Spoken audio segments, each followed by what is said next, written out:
Okay. Hey, everybody.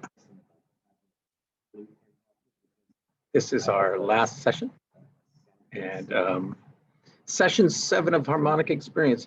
The idea is that we've hopefully introduced you to enough concepts that you're going to want to study on your own and go and look at these ideas some more. We've skipped a whole lot of stuff in the book, but we've hit some of the salient points, and that is talking about tuning of actual notes in just intonation that are closest to C, the low prime numbers, and then getting into the comma theory of how different tunings can be apart. A near miss, but far enough apart that we can tell that they are two different pitches, and those may not even line up with the equal tempered pitches. So, for example, in the key of C, we can have a 9/8. In the key of C, we can have a 9/8 D. We can have a 10/9 D, and then we can have the equal tempered D. So there's already 3 notes that you have as possibilities on the second scale degree. Right, and kind of knowing how to where these come from and how they're harmonically generated helps us to understand the tuning of our choirs and our orchestras and bands, etc. So here we go. We talked a lot about the Pythagorean comma last week and the great diaesis and the didymic comma, I believe. I want to do a little bit more with the didymic comma today, and talk about the diaschisma and the augmented 6 chords and such, and dominant 7 chords. So we'll get to that in a minute. But let's go ahead and take a look at our lattice up here. We did a bunch of work. Let me show you something. I don't know how much we talked about this last week. Did we demonstrate the Pythagorean comma? Did we do this? Did we stack this? Yeah. We did. Okay, so that's on the other recording. And we found that a justly intoned perfect fifth is 702 cents. But on the equal tempered piano, it's 700 cents. And therefore, it's a little bit smaller. But 2 cents out of 700 cents is not a big difference. So a perfect fifth on the piano is pretty close. But in equal temperament, it's different, right? We talked about the Pythagorean comma tells us that thirds are not octaves. Thirds are not octaves. Not thirds, I'm sorry, fifths are not octaves. The third partials are not octaves, which are fifths. So here it is, all 5 stacked 12 times to create a circle of fifths. We may have said last week, I'll say it again. This doesn't actually exist in equal temperament. This does not exist because we would start at C, we'd keep going up by a 3 times 3 times 3 times 3 all the way around, or times 3.3 over 2, which is 1.5. So we keep time multiplying all the way around. By the time we get back here, we end up on B sharp, which is a little bit farther than that C. It's a near miss. It doesn't actually return to C. So we have to shave 2 cents off of every one of these perfect fifths if we want them to stop back here at C. That was an aha for me. Okay, that's a 24-cent comma, the Pythagorean comma, because every one of those perfect fifths is going to be 2 cents off. Okay, so a B sharp is 129.7. A C is 128 because we take 7 octaves and we multiply by 2 each time. 2 does not equal 3. There are 2 different realms of harmony. The didymic comma says that perfect major thirds are not perfect fifths. So 5 does not equal 3. This is the t-shirt we want to make, right? Okay. That's about a 22-cent comma or so. The great diaesis is the one that's easiest to hear. That's the one we were singing last week and having a great time. And that's on the last recording. That says that major thirds are not octaves. Here it is demonstrated, major thirds. Just like there's a circle of fifths, there's a circle of thirds, but there's only 3 of them on the circle. So from C to B sharp is not the same thing. We could get a circle and we could put 1, 2, 3, and it would be 1, 2, 3, 4. We'd somehow end up at the same thing, but we wouldn't. In just intonation, it wouldn't work. You've got to change them. So here it is. And this is a 41-cent comma. The difference between this B sharp, which is actually lower in pitch than this C, is 41 cents. That one we can sense a lot. That one we sang on the last recording. There's a great diaesis. 5 does not equal 2, or major thirds do not equal octaves. Stacked major thirds don't equal an octave. The last one is the diaschisma, and this is the one that we're going to talk about today. So let's talk about it.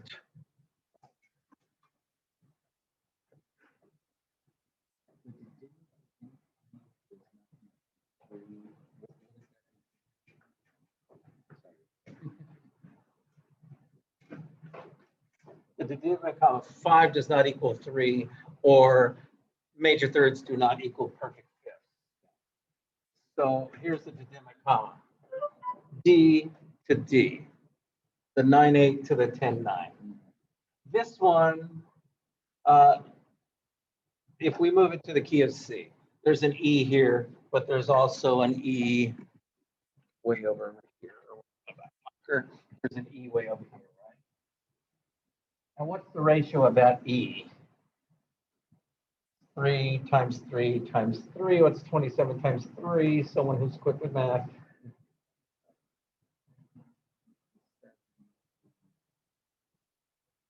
81. 81 to what?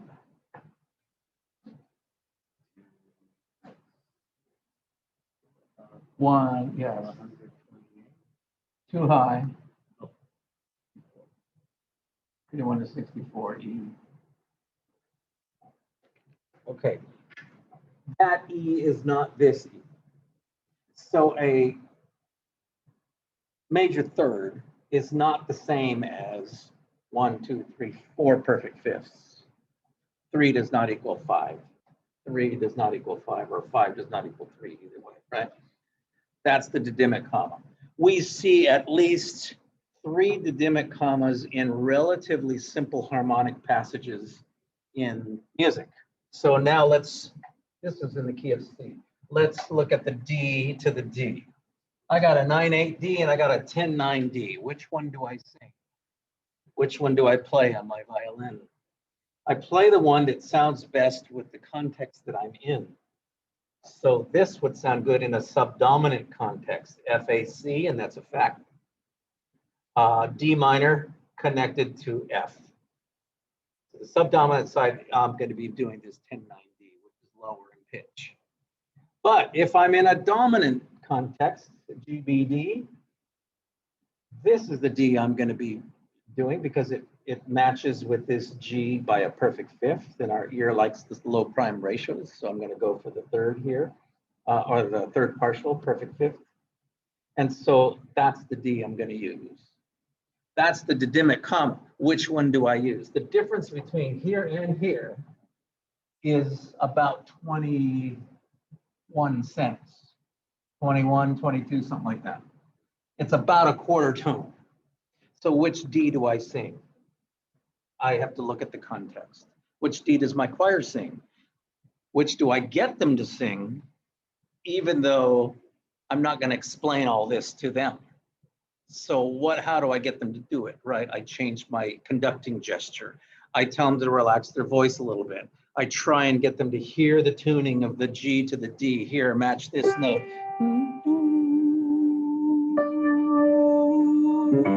And then we sing the passage, and now they've got that D in their ear, and they sing that one, right? So I kind of guide them into the right tunings in order to get them to stay in tune. The problem happens, all right, so forget diaschisma for a little bit. This is good. The problem happens when we start on one D and we hold that D, and now the context changes. And so I have to change my tuning in the act of singing that note. That's the difficult part, right? So, I mean, it's one thing to go this way and we hit a D and then we come back to C, and then we go this way and then we hit a D and then we come back, just like the composition assignment we did from last week. That's one thing, but what happens if I go C to F to D minor, and then I go to G? I'm flipping the energies from reciprocal energies to overtonal energies. And now my D minor, DFA, is this one. And the pitches have to change. And now I'm going to be coming from this direction. So something has to change from there to there on those two didymic triads before I get back to C. Here's a C chord, F, G minor, G. And you might think that it only comes from the first chord that you hit, the first context, but while we're singing those, we're going to have to change pitch a little bit. So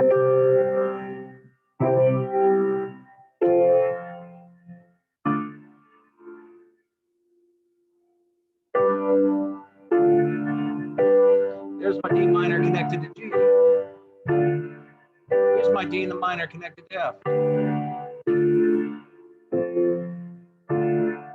Now that D minor chord sounds mysteriously different. Here's D minor G.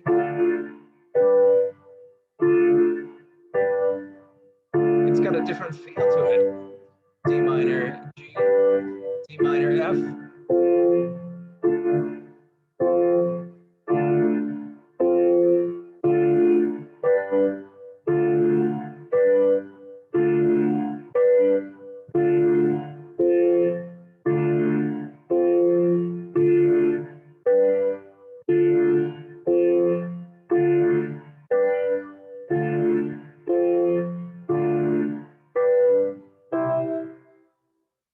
That's harder to hear in equal temperament.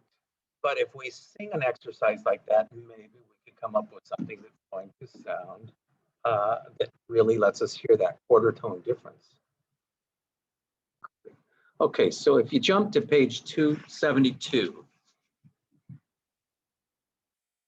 Page 272 in the book, and there's a section called Pathfinder versus Homebody. I see we forgot our books today, gentlemen. That's all right. Excuse me. The desire for the center may be the basic operative principle of tonality, but it's not the only one. There's a logic to harmony, a great beauty in the continuity of its motion, and a concomitant drama in its leaping discontinuities. These are the mechanisms that allow for meaningful journeys through harmonic territory. I like to think of the ear's ability to track harmonic motion along the paths of the lattice as the pathfinder capacity in us. It is our capacity for logic, for map making and map following, our love of sweet reason and tidiness of plot, our abiding adherence to the sanity of linear order. It has a yang feeling, this part of us, a masculine, no nonsense, this is the way things are, clarity. The love of center is the other side. It's our capacity for integration, for holistic thought. It is our sense that the world holds together, not through reason, but through mutual attraction, and that ultimately everything fits. This homebody part of us feels yin. It has the feminine quality of encompassing unity and the certainty of the hearth. If you read these 2 pages, he describes what happens when you start in one context, end up in the next. And if we look at the diagram, let's see. That's not the one I want. Okay, so on page 274, you're going to see this idea of starting from C and going through from one context to the other. And you've got 2 D minors, one connected with F and one connected with G and D, which is a 5 of 5. And so this moving back and forth between the 2 different ones, you've got the pathfinder versus the homebody. The homebody wants to remain stuck to the center, and the pathfinder wants to travel around and find things. And they might both be in 2 different places at once. It's really interesting the way he reads that. Okay, we're going to find an example here to sing together. Okay, so we're on page 270 then, and we're going to look at the musical example at the bottom. And Tom's going to sing the middle part. I'll sing the top, and Art will sing the tenor line, and I'll play the bass on the piano. Here we go. We're doing an octave lower than written. 2, 3, and 2.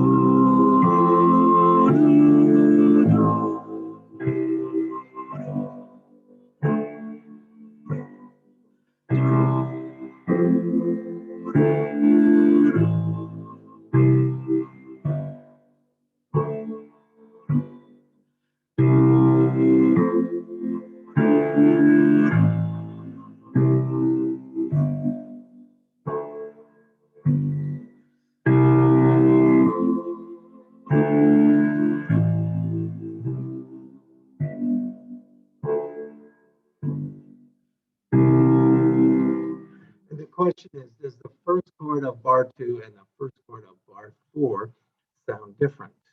If you're getting a difference between those, and if we're doing it right, that's where you're hearing the didymmic comma happening. You've got a different D minor chord in both cases. Yeah, there you go. Now that is if they happen like last week's writing assignment, where you go to one, you come back to the center, you go to the next one, you come back to the center. What happens if they happen at the same time? All right, so the example on 271, the second example down, 29.3, this shows the example of the D minor triad, which is going to, actually, it's going to be a D major triad, and it's going to change in the act of being sung. So first we do this, hit that D in the soprano part, and then it's associated with the F major chord. Then it gets associated with the D, the 505, which is on the other side of the lattice. So now we have to go over there, and the D changes its tuning by about 21 cents or so. And it comes back home.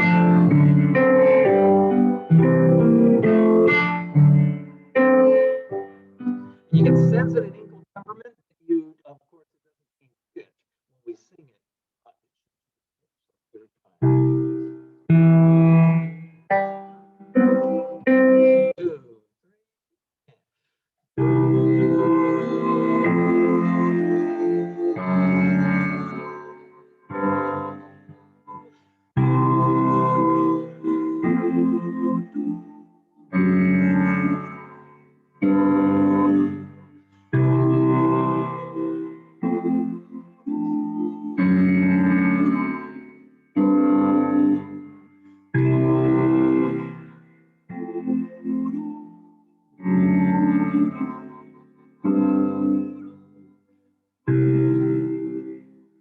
So it might be hard to hear, but the best way to do this is to get a couple of good in-tune friends and sing these together, and see if you can sense that. See if you can get 4 people together and sing it.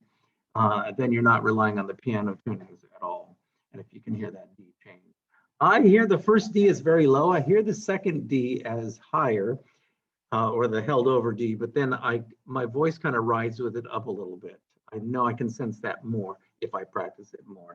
And that's what this is all about, experiencing these harmonies and just listening to them over and over and over again. All right.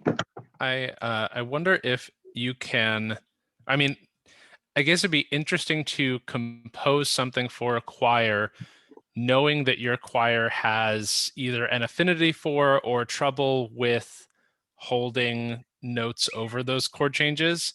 So if they are likely to not give it the energy that and sing through that line, that you would put that D in the lower context for the second note, so that when they naturally start to lose energy and go on like a few cents flat, that it actually fits better in that chord.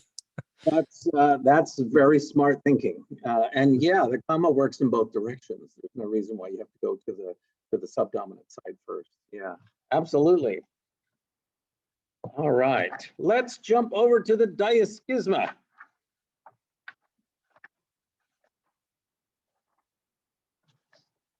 And of course, what we're doing is touching the surface here. There's a lot more that you can be doing in learning about these. There's 2 full chapters on the didymmic comma. There's 2 full chapters on the great diaesis. We took them out of order. We did great diaesis last week. Today we sang through the didymmic comma. Pythagorean comma, you really can't do that. That's more of a theoretical one. It helps you to understand the commas, but it's not terribly functional. You're not going to find many examples that use 12 perfect fifths in a row to get to that note way up there, or that many fifths in either direction to get to the note. Like you'd have to go up 6 perfect fifths in a row to get to an F sharp, and 6 the other way to get to a G flat. So that Pythagorean comma doesn't really come into use in a functional way. The didymmic comma, certainly it happens in simple examples like we just did that use just dominant and subdominant. It also happens on A with the 6th scale degree, and it also happens on the flat 7 or the B flat. The great diasis is the biggest one. That's almost a quarter step. That's 41 cents. As opposed to the others that are about an eighth of a tone. The diaschisma also is a little smaller, and it's very it's not as easily invoked in basic musical situations, so you're not going to see it as much. But it's great to understand and great to know a little bit about. It also has to do with our understanding of dominant 7th chords and augmented 6th chords. So let's talk about those. Let's get a bunch of stuff out of the way.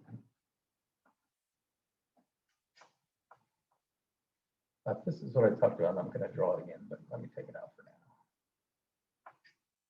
now.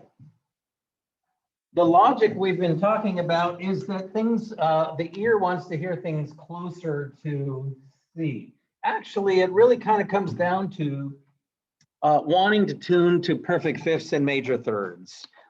This is really it. If you're trying to tune your choir on a certain chord and they're just not sounding right on that chord, tune up the fifths first and the octaves, then tune the major thirds and see what happens. And you'll find that, oh yeah, they start to feel what that chord feels like. Tell them to press the memory button or the save button on that chord and what it felt like when they sang it, or ask them to describe it. And then whenever they're out of tune on that chord, come back and say, okay, what was your descriptor for that? When they remember that, maybe it'll trigger it back in their mind to say, oh yeah, that's what it felt like. And then they sing it that way. Just try and make it feel that way again. How do we tune a dominant 7th chord? The chapter on the diaschisma talks about redefining the dominant 7th chord and its function, and then that the augmented 6th chord is very similar to that chord. So let's see. How do we tune it? Where are the notes? Logic would tell us that it should be G, B, D, and D is kind of close to F, so maybe that's the F, but that's a minor third. Actually, we're going to look at it as being this F, this subdominant F. So at the same time that we are singing this dominant energy, this overtonal energy, we're actually singing a little bit of subdominant in the mix. And we come all the way over here. And so what we end up having is this tonal gravity that wants to go like this, back into the C. And so when we get this, we're hearing this as a subdominant note, and this as dominant energy. Those go to that. So it's like having a rubber band on your thumb or finger, and you're stretching it out, and there's your 5/7, and it comes back to C. This idea of gravity pulling everything in. That's how the dominant 7th works. The augmented 6th chord is kind of new territory for me as far as why it's similar. And so let's explore it. I think I know why, but I'm learning too. All right, let's get a bunch of stuff out.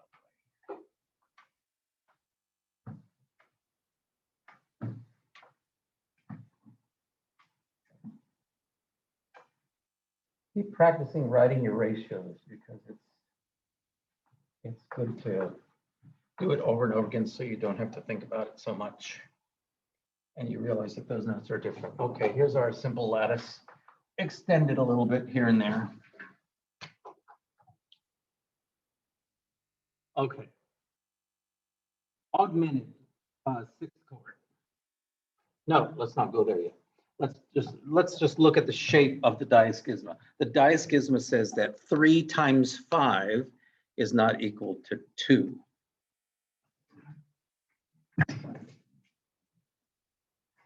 That means that perfect fifths and major thirds stacked together, compounded together, are not going to equal the same distance as stacking octaves.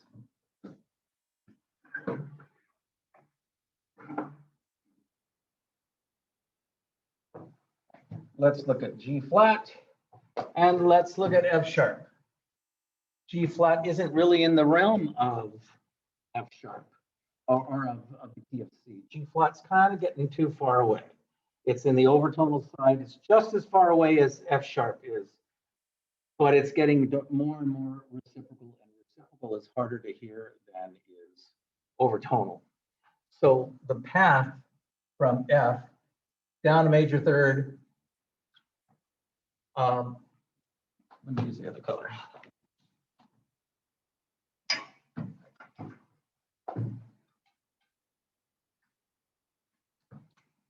Down a major third, over a perfect fifth, over a perfect fifth, perfect fifth, perfect fifth, down a reciprocal third. 2/3 up and 4/5 across, or 2/3 down and 4/5 across, right? 3s and 5s now multiplied together, compounded together to get to from that note to this note. Well, it's not the same note. They're different notes, as you can tell, because we've already looked at the ratios, which we just erased. But you can see that it's no longer the same thing. So F sharp and G flat are not the same pitch, even though we teach kids all the time that they are, because we're teaching them in equal tempered language instead of just intonation language, right? But we know that these are different numbers, so they sound different. How different?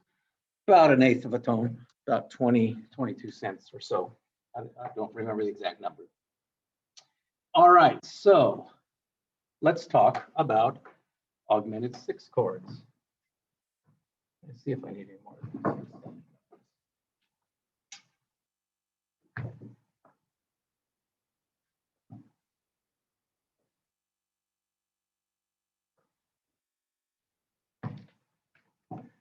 All right, we had a dominant 7th chord that we said was here, UBD, and it extended over to this F, right? Okay, now let's look at the augmented 6th chord. How do you spell an augmented 6th chord in the key of C? What's the easiest way to get to it? You know, A flat, C, F sharp is what Tom says. Now, how did you arrive at that, Tom?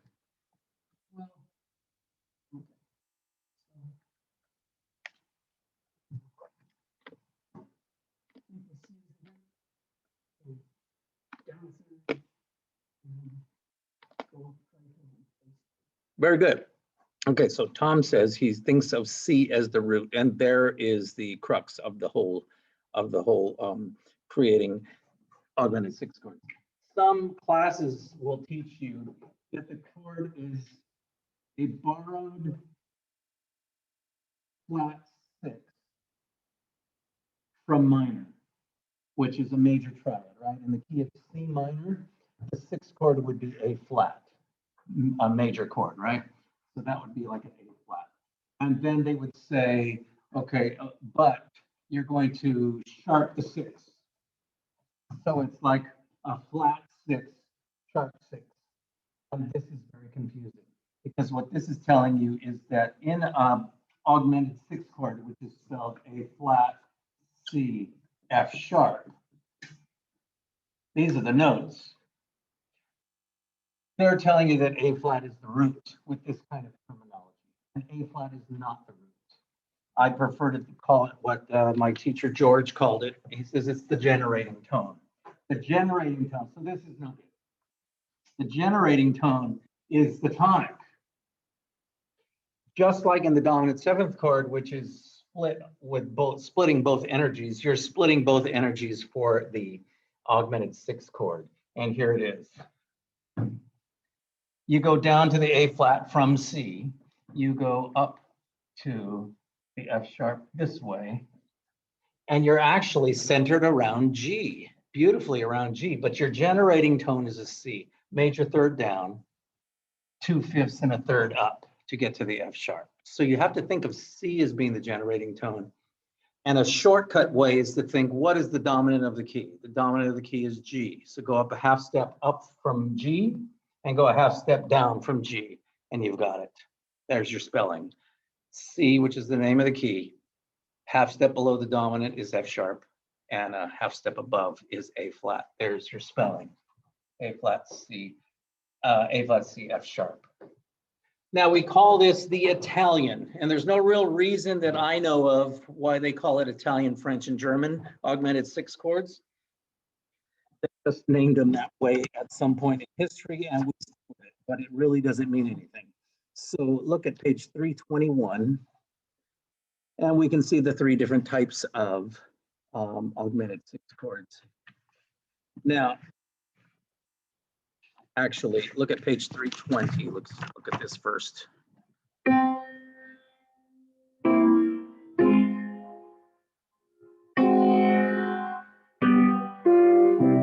This is originally how it worked. F sharp was kind of a chromatic passing tone, is all it was. That's an F minor chord, which in first inversion was borrowed from the minor of C major, right? A minor 4 chord, which you guys were using in your composition. And you sharpen the root as a chromatic passing tone. And if that went fast enough, it was just a chromatic passing tone.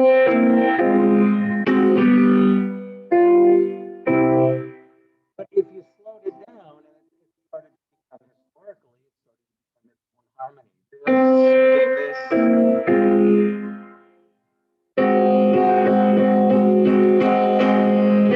Well, it lasted long enough.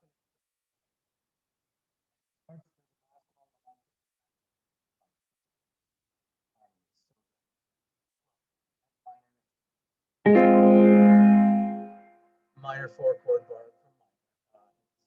And then this is what you got. And that's what they call the Italian 6. That's the one we just talked about. C is your generating down, reciprocal third flat, and go up to fifths and F sharp, right? That's the Italian. Okay. Now, I actually learned these in a different order. Aladdin presents them in this order for specific reasons, but I'm just going to show them to you the way I conceptualize it myself. I went from Italian to French to German. So what do you do to get these? Okay, so here I go. My generating tone is C. Sorry. If I add a major second above the C, or I take the second scale degree, which is D, and I add it to the mix, now I've got a 4-note chord, and that's called the French augmented 6 chord. It's got a French kind of sound in my ear from a lot of pieces that I've listened to by French composers. I hear that sound. I don't know why they call it French, but that's how I remember it. Now, the German, I take that half step. I'm sorry, that whole step. I take that D and I move it up by half step to the borrowed minor third of C, which is E flat.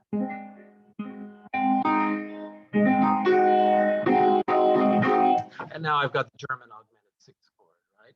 It has a triad on the bottom. A flat, C, E flat, and then it adds the F sharp. Well, just listen to that chord. What does that sound like to you? Sounds like a dominant 7th chord, doesn't it? But an A flat dominant 7th chord, if I were to spell the last note as G flat, then where does it want to go? It wants to go to D flat. D flat becomes the subdominant and it becomes that structure we saw the dominant 7th chord. That's not how it functions. And that's not how it lands on the lattice either. The numbers are going to be different. You cannot call it a G flat. It's kind of dominant 7th like because it uses the same pitches in equal temperament, but in just intonation, it doesn't. And so that note is actually an F sharp. And herein lies the problem. A lot of published music will then change that and print it as a G flat because they say it's easier to read. You can see 4 stacked thirds instead of something weird, right? A flat to C and then D to F sharp, or E flat to F sharp. Well, that's too hard to read, so let's simplify it, right? So publishers, the original manuscript of the composer, make changes themselves because they want it to sell better, which is maybe cynical, maybe not, right? If a composer is adamant that it should be a certain spelling because the composer knows what he's doing, then hopefully the publisher will leave it alone. What we find is that as equal temperament starts to take over and different temperaments start to take over the European musical ear, composers start spelling things equal tempered ways instead of where the harmony actually is on the lattice or in the just world. And so, as Alaudin says in his book, he has played hundreds and thousands of pages of Bach and has never found a spelling mistake, ever. But by the time you get to Mozart and Beethoven, you start to see spelling errors. Was that the masters themselves or was it their publishers? Who knows? But composers start being less careful with where they're at because now they're in an equal tempered world, right? So the thing to know about the augmented sixth chord is that it is a dominant preparation chord. If you hit that German six, it's not going to go here. It's going to go to G, back to C, because that we're spelling it from C, right? And it surrounds, just like that rubber band again, it surrounds our tonic and wants to collapse back in. This is the third down, this is 2/5 and a third up, but they want to get back to C, so they're going to do that and then collapse in. They're actually going to stop by way of G, which is right dead center of this structure. The dominant is the dead center of the A flat and the F sharp harmonically, right? So you'll do that, you'll come here, and then you can go back to C. And away we go. All right. Would it be wrong to, especially in the Italian, where you add this second scale degree? That'd be the French. Oh, Mhm. Would it be wrong for me to spell that as a 5/5, which is a D7 augmented, which is same pitches? Would it be wrong for me to spell it? As a D flat augmented. No. D7. No,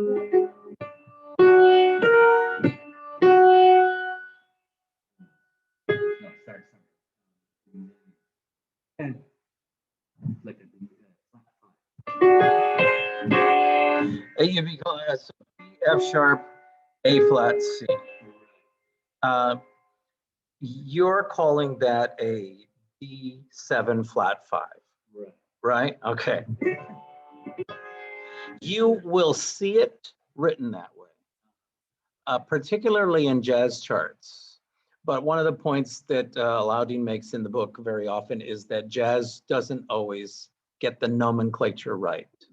They get what's easiest to and quickest to understand and they move on. But if you want to describe it properly, then you wouldn't call it that. You wouldn't call it D7 flat 5. It's not that. Yeah, depending on where it's going.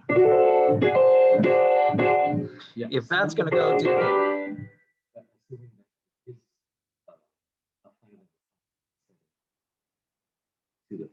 dominant, which is what you said, and 6 is. yeah, So if it does, then it's the wrong spelling. then it's the wrong spelling. Yeah. So these are important to know. Let's see, for that reason, not because you're necessarily going to write a lot of augmented 6 chords in your own personal music. Maybe you will, maybe you won't.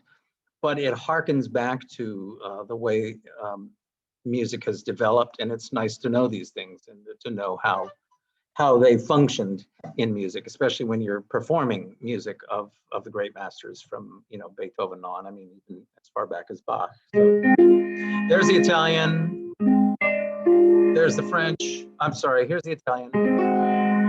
Here's the French. And here's the German. And they're all going to go to G.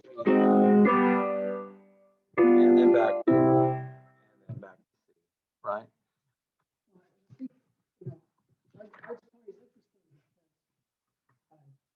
D7 flat wants to go to G, and A flat also wants to go to B. Mm-hmm. And they're actually spelled the same way in terms of what you call notes. Yeah. Although jazzy often call them flat. The only difference is the base of the D7 flat 5 is D, but the Yeah, they're 11 very, 6, right. right? And the generating tone of the 6 is D, Yeah. which I find it hard to. I know. because the generating tone for me Mhm. is usually the bass note, you know? Right. Well, yeah, and the other thing that he was worried about, builds your augmented six on C. Then you've got an F sharp there, and that's 45 to 42. And tuning in F sharp for that C, you're getting that tune. As the theory says, it's got to be really different. Yeah. Dang it. Because, yeah, it's like, how do you, because that's an augmented fourth. Yeah. Right? It's like, I don't even, yeah, because it's so, that interval is so. You know, the interesting thing is I've got a recording of a tambura that plays for like an hour. It's C's and G's. That's all you hear, C's and G's. And when you're listening to it, you can hear the F sharp. You can hear it up in the overtones ringing. So you're listening to it, and it's really not as far away as you think because it's overtonal, because it's through the G, which is the dominant and very strong. I mean, it's easy to hear the B. It's easier. It's not that difficult to hear the F sharp. Well, it appears in both, but it appears in the G overtone series closest. Yeah.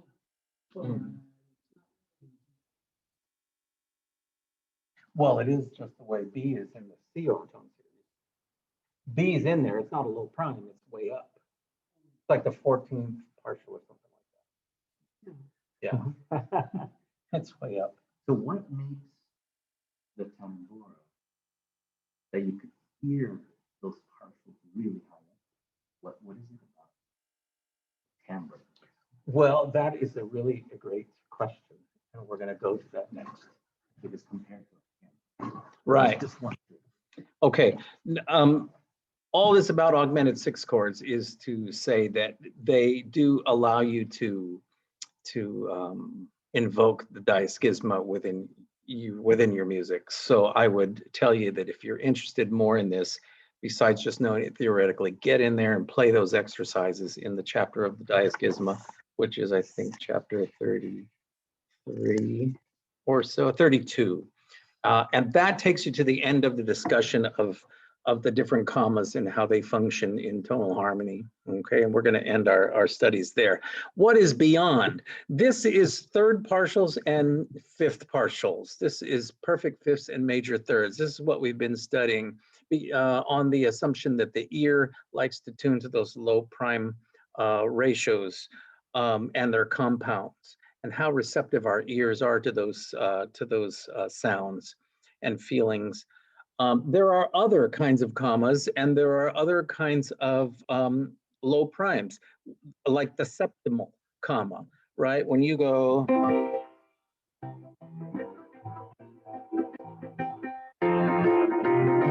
when you're using it as a standing note of the chord, that's different tuning. That B flat is rhythmic note B flat in the key of C. Different tuning. It's a septimal comma. It's based on the seventh partial instead of the third or the fifth partials, right? So there's other ways of hearing music. There's other things, but this is describing a lot of where we've been in the past 400 years or so, and how it's developed in Western civilization. Okay, so there's more to learn. There's more out there, but in tonal harmony, it all pretty much comes down to perfect fifths and major thirds, and and the minute differences between different notes of even the same letter and sometimes of enharmonic spellings of each other. All right, ladies and gentlemen, we're going to stop there. I'm going to tell you that if you want to explore this further, go through the first chapters of the book again and find yourself a drone instrument that you can listen to, or look online for get an app that plays tambura notes and just sing, sing, sing, and get a feeling for what those notes actually feel. All the basic notes of the lattice. So say you're doing something like this. Let me just explore how these sound and feel. You know, even just basic 12 notes of the chromatic scale. Notice there's no G flat. It's too far away. Notice there's no D sharp. There's no C sharp. They're too far away. But we'll use D flat for C sharp, and we'll use G sharp, A flat instead of G sharp. These are the basic tones that we hear closest next to C. All right, enjoy. Get into that book and send me questions if you have more questions. And I'll be happy to sit and talk with you over a coffee sometime. All right, everyone. See you later. Well,